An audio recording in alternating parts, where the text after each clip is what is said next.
El següent protagonista és Joan Rosselló. Té 81 anys i és el vigent campió d'Espanya en la seva categoria, la de veterans de més de 80 anys. Fa més de 50 anys que en Joan Rosselló representa el tenis balear per tot el món. Com cada dimecres arriba puntual a la cita amb els seus amics. Amb ells s'entrena i es prepara per revalidar el títol de campió d'Espanya. No m'havia imaginat mai ser campió d'Espanya, la veritat és aquesta, perquè en 81 anys i ser campió d'Espanya no m'havia passat mai pel cap. Considero que a 80 anys molta gent, desgraciadament, no pot jugar a tenis. I a vegades dic, carai, si a mi m'ha passat això, que trist ho passaria. Per a un esportista, les derrotes solen ser doloroses. Però en Joan el cop més dur va arribar-li en la pèrdua d'una de les seves filles. 47 anys. Un ictus i no ho pot veure superar. Quan va guanyar el campionat d'Espanya, el vaig dedicar a Caterina Maria Rosselló. I me vaig emocionar una mica, saps? Exteriorment, miro de no patir tant com interiorment me passa.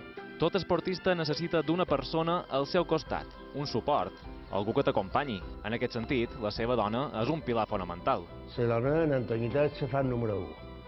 Després venen els nets, però de moment l'Antonieta és, jo diria, la fan número 1 perquè ve i és la meva animadora. Quan cau de nit, en Joan es relaxa a casa i aprofita per repassar la seva trajectòria. Títols i records no n'hi falten. He estat motero, he estat atleticista, he estat futbolero.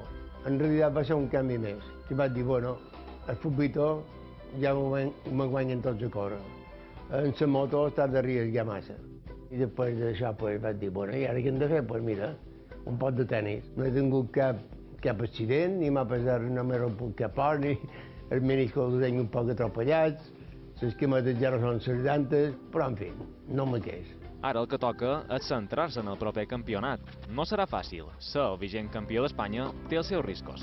Segurament tindré davant aquella sèrie de tigres o de lobos que venen per tu, però mirarem, hem de fer el que se pugui. Les meves filles, diguem un poc la realitat. Dic, papa, i ara t'anar d'anar en l'avió tot sol allà? Dic, sí, me dóna vida, veure els meus amics, 4 pilotades, passes 2 rondes, no em passes cap, doncs mira, te'n vas tot d'una a Palma, que ja l'enyor.